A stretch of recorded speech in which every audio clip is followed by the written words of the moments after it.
Now that the Thunderbolts is released, let's talk about all the Marvel movies that have come after Endgame, and this is my ranking. Let's check it out right now.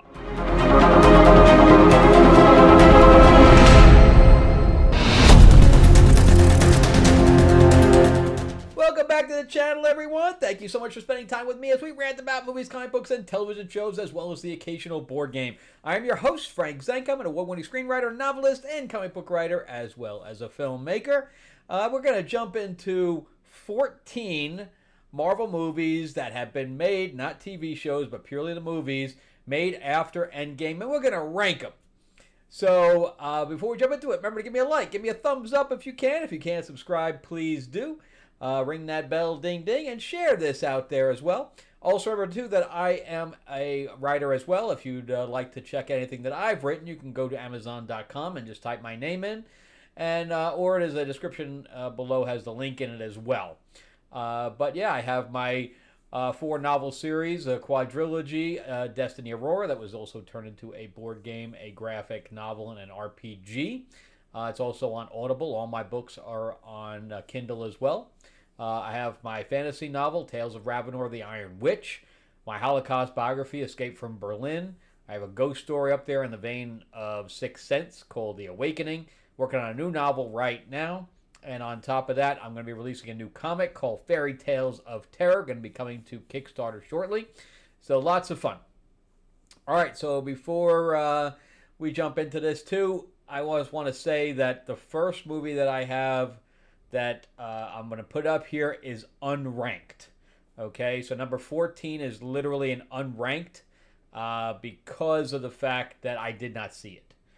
This is probably the only Marvel movie I had not seen at this point and refused to see. I actually boycotted it because of what they did to one of the characters in there. And yeah, I just refused to see it. And that would be Black Panther Wakanda Forever. If you are a fan of my channel, you know that I am also a fan of Atlantis and the characters within. And I just could not abide what they did to destroy Namor. Or Namor. Such a... I just can't go to a movie that I know is just going to piss me off. You know? Why would I spend money to see something that just pisses me off? And even now that it's on Disney Plus, I don't have Disney Plus right now, but even if I was not paying for it, I just still haven't had any desire to see it. So that is unranked. Black Panther, Wakanda Forever. All right, so let's jump right into 13 then. Now, I gotta say that the bottom like 5, they didn't really go in any order because they're all just really bad. I had a hard time figuring out which was the worst. Isn't that sad? Because, you know, we when all the Marvel movies came out, we were like, oh my God, this is the best thing. When the first Iron Man came out, and then Captain America, and then Thor, we were all like, this is just amazing. And then they all grouped together in the Avengers. It was like a dream come true kind of situation. And now we're deciding which movies are the worst. All right, so let's jump into 13, but I don't know. Like I said, I had a tough time figuring out which movie was going to be the worst. And I came up with this one. Ant-Man and the Wasp: Quantumania. So I did like the first Ant-Man movie. The second Ant-Man movie I liked because Wasp was in it. I thought that Evangeline Lilly did a really good job. I love the first fight scene with Wasp in it. And then the movie just kind of dies after that. Ghost is completely wasted in here. I was glad to see her in Thunderbolts. But they still wasted her. It's like they can't figure out how not to waste that character. But anyway, that was released in February 17th, 2023. So it's a couple of years old. Black Panther was done in 2022 because I'm going to keep track of the dates as well. But yeah, the cast could not save this. Kang, I don't know why they just didn't keep the helmet on him the entire time. MODOK was completely destroyed here as well. Uh, don't be a dick. I mean the writing on this is so subpar. And then on top of that, you know, she had Michelle Pfeiffer's character, Van Dyne. I think it was Janet. Is saying, "Oh, I spent all this time in the multiverse. I know the multiverse, blah blah blah, or whatever the quantum verse, whatever." And the writer forgot that Scott also spent a quite amount of time in the quantum verse, right? Because he was stuck in there for 5 years. Did anybody forget that?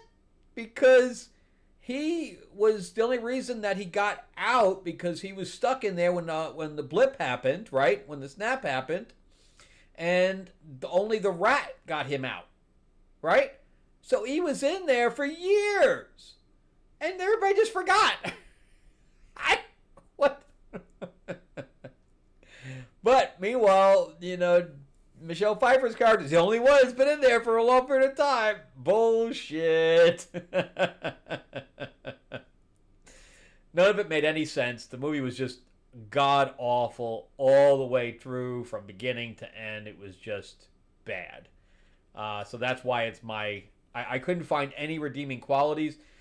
I mean, if Evangeline Lilly looked gorgeous in it, I would, update it a little bit. But I couldn't even do that. I mean, she's literally on my wall right here. And I couldn't even give them that because she looked like a 12-year-old boy. What the hell did she do to her hair? I couldn't even... she was indecipherable from a 12-year-old boy. Just horrible. I mean, horrible all the way through. There was absolutely no redeeming qualities of this film. Okay, moving on to number 12. Another bad one. Thor: Love and Thunder. Another movie that has absolutely no redeemable qualities whatsoever. And I was excited about this one for a lot of reasons. I really liked Thor Ragnarok. I know that some people didn't like it because the guy was a little bit too jokey, but that's one of the movies I watch over and over again because it has good action, it has good comedy in it. The Thor Loki relationship is great. They have great chemistry all the way through. We get to see Hulk in it. There's just a lot of really good stuff to this one.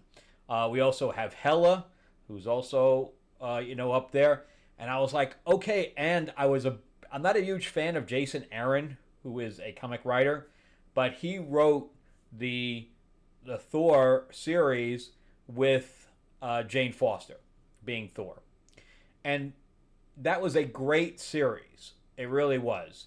And I know people say, "Oh, it's a gender swap, whatever," but everybody knew that Thor was going to come back and get the hammer eventually. But here he became unworthy. So it wasn't broken where it was reformed or anything like that. He just became unworthy, where the hammer was stuck on the moon, and we just see a hand pick it up, and we really go into Jane having cancer. It wasn't played off like a joke like it was here. So every time she turned into Thor, all of the chemo that she did was negated. So it was killing her every time she turned to Thor. But she loved being Thor, and of course she loved not having cancer, but she couldn't stay Thor all the time. So she had this dilemma, and the female Thor character was really, really good. And I love the costume. They destroyed the costume. They couldn't even get the costume right. I mean, if you look at some of the cosplay, it was better than the movie. They made her costume just look just like his, which is not how it was. What a waste all the way through. And then what they did with Valkyrie, I'm like, I'm king. Dude, the whole thing was just bad. Just bad. It just ruined everything from the comics, and ruined everything that you were coming off of of Thor Ragnarok with. I don't know what he was smoking, man, but he just destroyed the shit out of it. So he just thought he was funnier than he was. I think he just thinks he's the funniest person in the world. Anyway, that was a complete waste, unfortunately, and that's why it is my number 12. All right, number 11, Captain America: New World Order. So I am not a fan of Falcon Cap. Just not a fan of it. Nobody is. Nobody is a fan of Falcon Cap. Yes, it was introduced in the comics several years ago, and nobody liked it then. I mean, even when Bucky took over, you knew that Steve was coming back to get the mantle. And now they just can't let it go. It's kind of like Miss Marvel. They just can't let that shit go. So now that even when Steve is back, they still have two Captain America books. One's selling and one's not. Actually, both of them are not selling, but one's selling better than the other. Falcon Cap never sold. Nobody ever liked it. And they just, I guess because it's, this political correctness or, whatever they're trying to do with this virtue signaling, they just can't let it go. Even though they lose money on it every single time, they just can't let it go. And if it doesn't work in comics, this is a rule. If it doesn't work in comics, it'll never work on the screen because it's a visual medium moving to a visual medium. So if there's no fans, it's not going to work. There's no fan base to transfer. So unless you suddenly get a huge fan base off something was disliked in the comics, which has never happened. It's just never happened, and it didn't happen again here. So the Falcon Winter Soldier show was god awful, virtue signal to the nth degree, and then they did the same thing here. I don't know what the hell they did with the leader. Red Hulk was completely wasted here. I mean, it was just bad. Again, it was just a whole wasted effort where he was bringing in his own Falcon. Even though that was probably the best scene in the movie with the jets, even though it made no sense. With the fact that he's sitting on the plane, none of it made any sense. But it was, and then of course they gave him the Red Hulk to fight, which is again a waste of that character. The Jeff Loeb one, I think it was Jeff Loeb, that did the mini. That was a great series, man. That was a great series where you didn't know who the Red Hulk was. He was fighting She-Hulk. It was really, really good. And they destroyed that now because they threw him into a movie that he shouldn't have been in. Whatever. That movie shouldn't even happen. That bad decision making all around.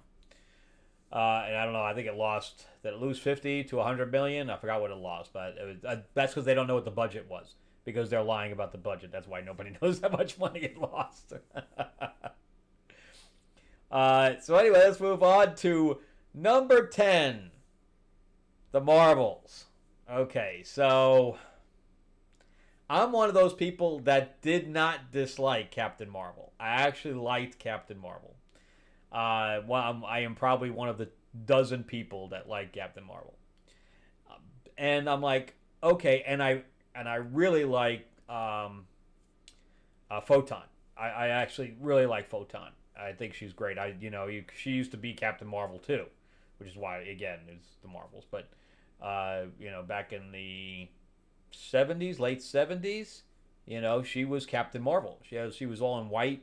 It was really cool, and with the star on her chest, the whole bit. And then they made her Photon. And I really liked that character.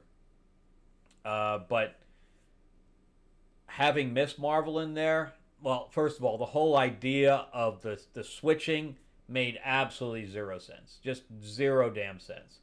And it just didn't play correctly. Miss Marvel, another character in the comics that has never worked. Never worked. She keeps bouncing around from one comic to the other because they're trying to up the sales on her. And nobody cares. Like, they made her death. She died last year before. and they couldn't have her die in her own book because nobody was buying it. So they had her die in Spider-Man. And again, nobody cared. Spider-Man's sales did not increase because she died. Literally nobody cared. Then they made her a mutant. And now they're trying to retroactively retcon the X-Men. To stick her in there as if she was an X-Man from the 60s. Or from the 70s, whatever it was. Was it early 70s when they did giant size X-Men? Yeah, they're redoing it so she's in there. And nobody's going to care. It's nobody's going to care. This character was dead on arrival, and Marvel just keeps pushing it for virtual signal reasons. It'll never sell. Never. So having her in with Captain Marvel, which nobody likes, Brie Larson playing that role. Nobody even knew Photon because barely anybody watched Scarlet Witch or WandaVision. So it was just like a waste all across the board. But because she had made $1 billion because she was sandwiched between Endgame and Infinity War, they figured, oh yeah, this thing's going to come out no matter. Everybody's just wrong. And of course, nobody was wrong. And I think that movie lost like $100 million. Then they had a singing plant. It was just Nia DaCosta. I know that some people say that she had too much over. Oh, by the way, that was done in 2023 also. And Captain America New World was 2025, and Love and Thunder was 2022. But that she had too much oversight. But she had never done anything like this. She wasn't a superhero. The most expensive thing she'd ever done was Candyman, a remake on Candyman nobody even liked. I don't understand these decisions. They just baffle the frig out of me.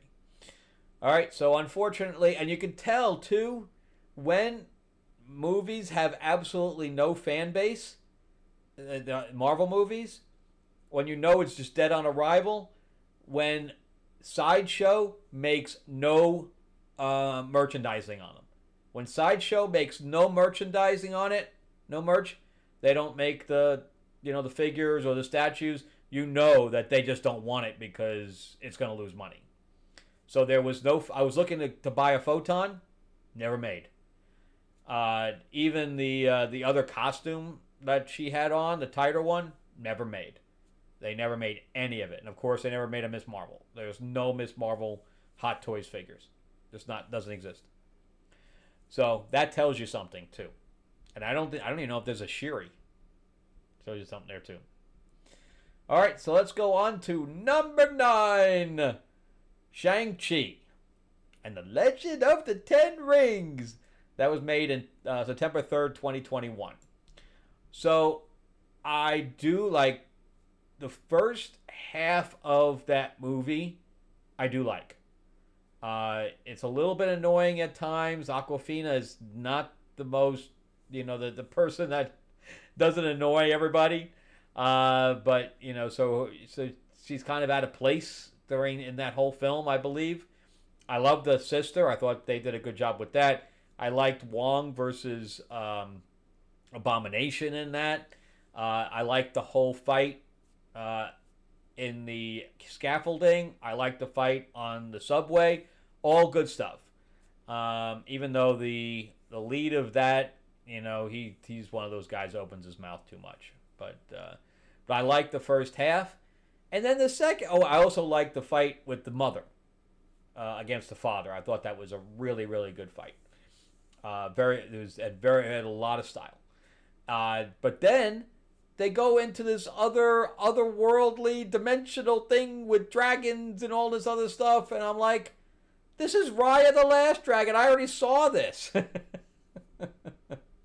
And then they bring, Ben Kingsley in, and he has the thing with with no face. It was horrible. Horrible. The last half is just god-awful. It's like 2 different movies. So if I shut it off halfway through, I like it. I don't know what they were thinking, taking it all the way in that direction. They could have left the thing as a grounded thing. They didn't have to go into this other world, and it's bad.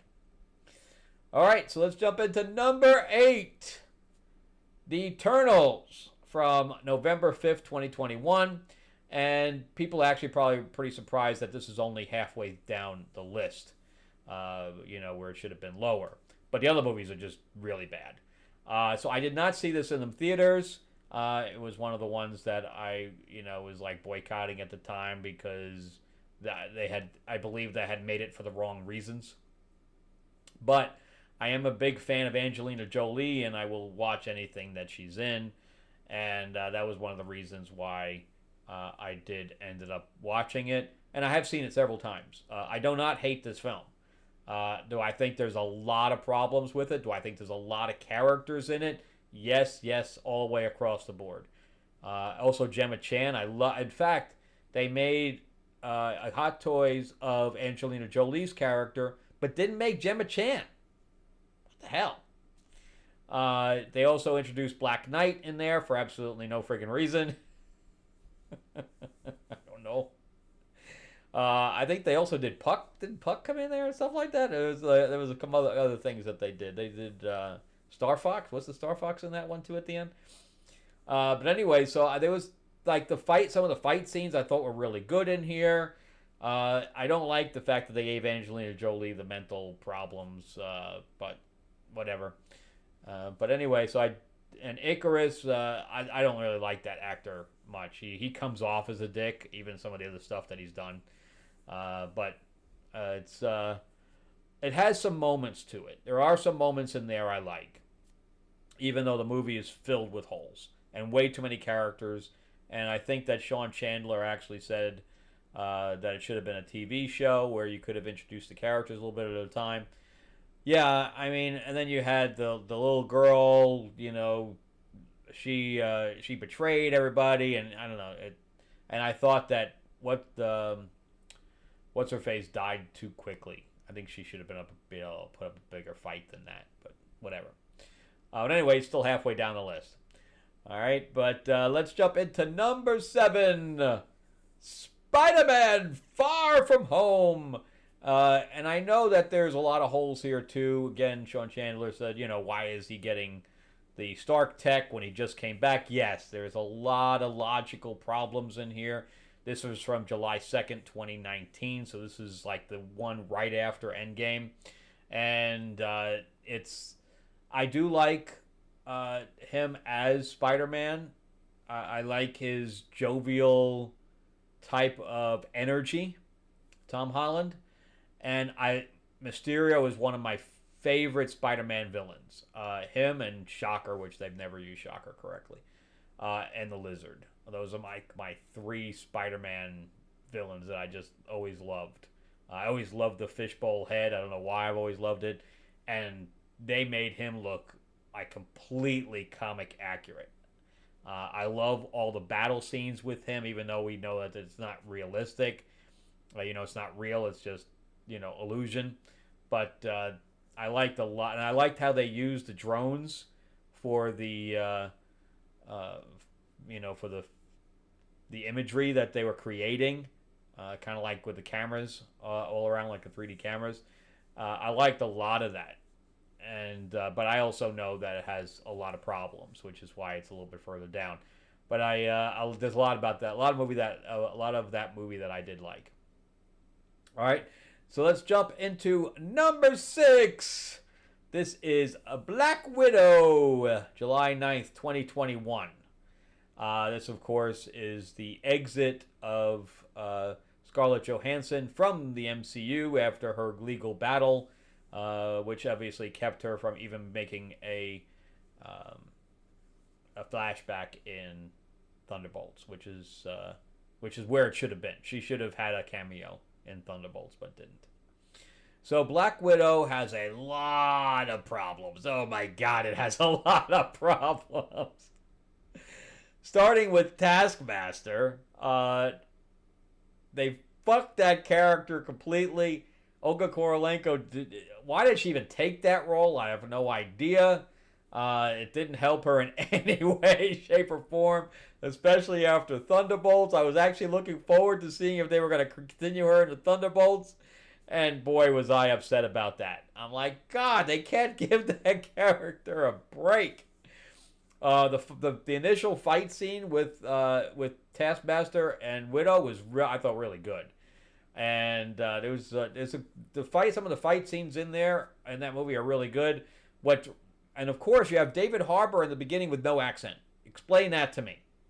After that first scene in Black Widow, he has an accent from that point on. I don't understand it. Did he have like a little larynx thing, like Mission Impossible, that made him not have it? I don't know. It was just, I don't know. That's a hole as far as I'm concerned. I like the whole family atmosphere in that, the dynamic that the family has. I really, really liked. That was, of course, the introduction to Yelena. I had, of course, read Yelena long before that, because she was introduced in the comics many, many like decades prior to that. And really, really good stuff for a lot of that. And then the end is just horrible. I mean, across the board. And then you have, one scene where I think Black Widow like bounces off three things and like gets up, but she has no superpowers on this fall down from a building. Yeah, it's got some laughable things in there. But I love Scarlett as the character, and her and Florence Pugh have a really good relationship off the screen. So I liked a lot of that, and I was willing to overlook some of the really, really bad stuff just to see some of that dynamics and some of the fight scenes. All right, so number 5, the Thunderbolts. This is where, and I kind of wanted to do this because Sean Chandler had done this, and my ranking is completely different from his. I didn't agree with any of it, which is why I decided to do this. And you are going to totally disagree with mine as well. As we go up the list, you're going to have some hot takes up there nobody's going to agree with, and I'm okay with nobody agreeing with this list. I'm sure you have your own list, and you can tell me I'm wrong all you want. But this is my personal list, and I'm listing it based on how many times I've seen the movie and how many times I want to see it again. Black Widow is something that I've seen a couple of times now. Thunderbolts is the next one, which of course just came out May 2nd, 2025. And again, I like the relationship of all of the characters here. The characters carry this on their back, just like the original. I want to say the original Suicide Squad, where they had to fight a god where it makes no sense, or the sorceress or whatever. It made no sense to put something supernatural in with, street level characters. Same thing here. They had to make it hug it out, where in the other one, at least there was something supernatural they had to take, which was the heart and stuff like that. Where here is like, let's hug it out. It just the same thing they just did with Captain America, where they gave him the Hulk to fight. There was no way he was fighting the Hulk, so let's hug it out. But it's I know a lot of people really like the ending. I'm not one of those people. If I have a superhero comic, I want to see some good fighting at the end. I want to see them overcome in some kind of way rather than let's hug it out.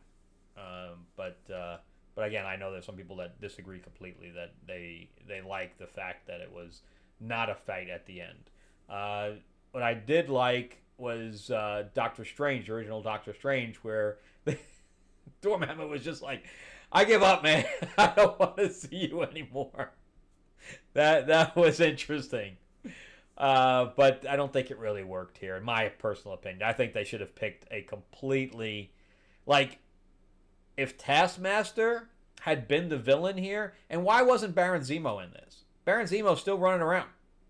Why isn't he's the original head of the Thunderbolts? Just FYI, because I also don't think that Julia, whatever, Dreyfus there, whatever her name is, I don't think she worked at all as this version of Waller. I don't think it worked at all. There's a lot of here I didn't think worked, but I did like some of the action. I didn't like what they did with Taskmaster. I thought Bucky was wasted. I don't think he needed to be there at all.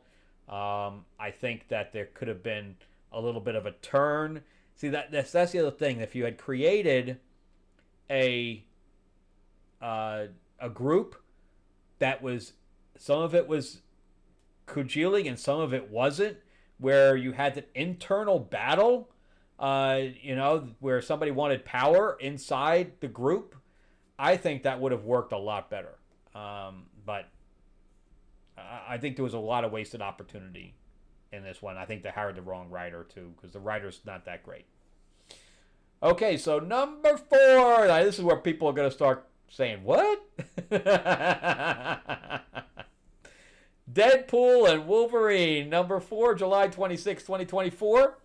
I had fun with this movie, but it's not a movie I can watch over and over again. Ryan Reynolds, his humor is something that is grating at times. So it's not something I can watch over and over again. I love Hugh Jackman as Wolverine. It was great to see him in the costume. It was great to see Elektra come back. Friggin' Snipes is Blade, man! What a waste, too. Because I would still pay to see him as Blade. Love Blade. Love him as Blade. And I think it's just a missed opportunity for not bringing him back as an older Blade. I think that still really works up to today. Seeing X-23 back, all that, it was just a really good movie with all these different gimmicks stuck in, because that's what it was. And I am not a fan of the TVA in any way, shape, or form. I think it's just bad. It's just a bad plot point, and the pillar characters, or whatever it is, that the anchor babies or whatever the fuck it is. I don't like any of that. Basically, the general plot I just didn't like. But it was just an excuse to get the gimmicks in there, and to have the characters come back, and have this post-mortem to Fox, the Fox characters. So, but anyway, I thought the movie was just okay. It was kind of fun to see the interaction of the characters, but there really wasn't much to the film at all, which is why for me it's at number 4. So it's a fun 1 watch, maybe a 2 watch for me, but not something I'm going to go back to over and over again. All right, number 3 was a one and done for me. I'm never going to watch this movie again, even though I love the characters within it, and that is Guardians of the Galaxy Volume 3, May 5th, 2023. So, Guardians of the Galaxy, I don't know, I guess I can twist my camera. You can see 4 of them up there. I have Mantis and Gamora and Star-Lord, etc. But and I'm a big fan of sci-fi. I've seen the first movie over and over. When that movie first came out, if I went to the movies, after that movie was over, I would find Guardians of the Galaxy and I would sit through where it was up to the end. Over and over and over again. I must have seen that movie 15 times. I love it. And because it reminded me of old Star Wars, and an old Star Trek, like Wrath of Khan types of Star Trek. And I loved it. I couldn't get enough of it. The second one, I didn't like the whole ego thing. It didn't work. I did enjoy Mantis. And the third one, I didn't like the organic moon or wherever planet that they were on. I thought that was kind of gross. I did like that whole fight scene that they had that was all one cut. So the movie is, as you can tell, I like it, but I cannot sit through the animal cruelty thing. And I know that the animals are CGI. But every time I saw the bunny with the plate on its face and the spider legs, it broke my heart. Every time. And it could have been a cartoon, and it still would have broken my heart. I can't watch it. I just can't watch it over again. Even though there is a lot of good stuff to that movie. I think they should have kept Gamora dead. There was no reason to bring her back, except that James Gunn wanted to play with his actors. He wanted all the actors back. But I thought that was all bad. I don't know why she didn't go back to her own her own universe. So there's something I don't like about it, but overall it's generally a good movie, which is why it's on number 3. But I just can't watch it again. All right, number 2, Spider-Man: No Way Home, December 17th, 2021. I will remember this date always. So I was living in LA at the time, and I came to Atlanta for a movie. They flew me out. I was working on a movie, and I really hadn't left the hotel. It wasn't a hotel. We were staying. That was the problem. We were shooting at a college, and we were staying in the dorms, right? So there was several of us sharing one room, and we had bunk beds and that kind of crap. And then we had suites, so it was like 2 people in one, and then 2 people in another. And it was connected by the kitchen and the living room. And what was happening in 2021? COVID. So I had escaped getting COVID all this time, and I had taken a test, and I had gone to the movies. It was the first time I took an Uber to the movies, and I'm like, all right, well, Spider-Man's going to be around for a while. There was a line, to see Spider-Man, and I decided to go see West Side Story.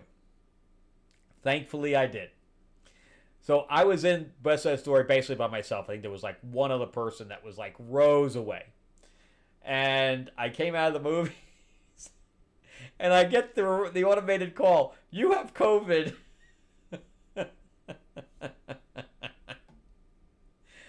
So I had to finish the film in a hotel, separated from everyone else, because I'm the one that does a lot of the paperwork and stuff like that. So I was able to do. They would slide the packets under the door,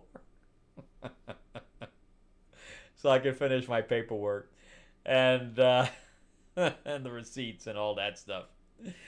And then I went home, and I still had to remain sequestered.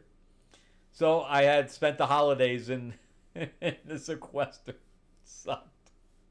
But the DP ended up getting it. Everybody got it. I don't know if that film was ever been released. I think it has, but they didn't finish shooting it, so I don't know what the hell happened with it. Because they had it last day, they had to shut down the whole set. Anyway, that's my memory of Spider-Man: No Way Home.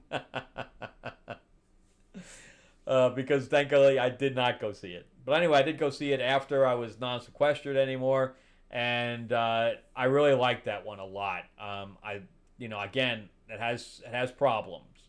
The whole thing with him fighting over and over again. Strange is trying to help him. He's like, we can't cut this in the middle, and he's like following him around.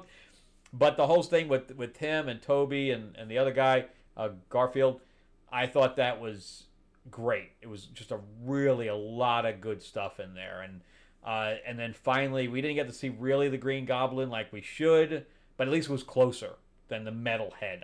Where he looked like Jet Jaguar from Godzilla. I hated that thing. All right, well that's number 2. Now, if you keep track, you're gonna say, what the fuck, number 1? And this is a movie I've seen 8, 9 times. I love it. I don't know why I love it, but I love Raimi, I guess. And I thought that Olsen would just knock that out of the park. But anyway, that is Doctor Strange and the Multiverse of Madness. I know you guys are all going, what? That movie sucked. I really love it, though. I don't know what about it that I love, all the way from, the fighting of Sumagatru, or whatever his name is, in the beginning. Loved all that. And of course, things I don't like, like the multiverse thing where they went through and they were eating the balls or whatever, and and they turned into paint, and I didn't like any of that. But even in the beginning portion, I liked the beginning where they were running up the stairs and they were trying to find the book, and it was a totally different Strange. I liked all that, and I love the conversation between him and I know people say, well, they destroyed the Scarlet Witch character, but even in the comics, she turned evil. I mean, she literally whispered, "No more mutants," and wiped all the mutants off the planet. So it's not like she's never been evil before.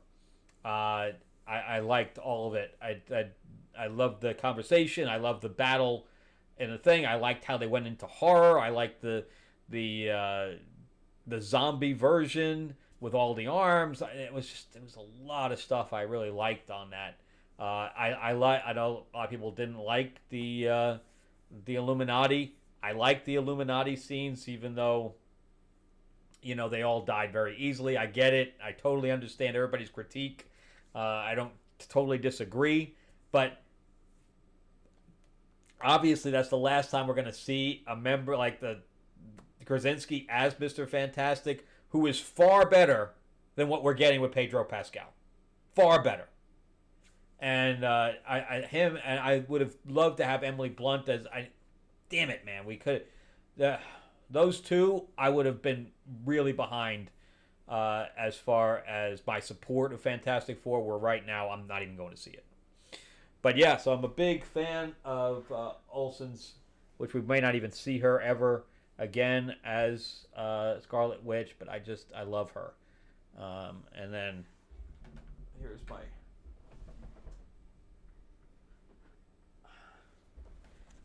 Strange. Really, really good stuff. I love these guys. So just the characters, and I liked the whole thing with the fighting, which I know is stupid too, but I really like it. The fighting with the music symbols and all that stuff. Anyway, I know everybody thinks I'm freaking crazy for liking that movie, but I thought there was a lot of really good acting in there. I thought that the horror element worked, and I liked some of the creativity of the spells and all that stuff. So sue me. You can write in the comics how much I don't know what I'm talking about. Anyway, that's my ranking of the 14 movies from Marvel since Endgame, which doesn't match Sean Chandler's at all. But go ahead and go watch his. You might be feeling closer to his than mine. All right, that's it for me. Thank you guys so much for watching. Remember to give me a like, give me a thumbs up if you can. And if you're not pissed off about my listing, you can subscribe and share this out there and write, hey, this guy does off his fucking rocker. All right. Also, remember, you can check out some of the stuff that I've written. You can make fun of me on my writing as well. All right. Have a good one, guys. Have a very good week. All right.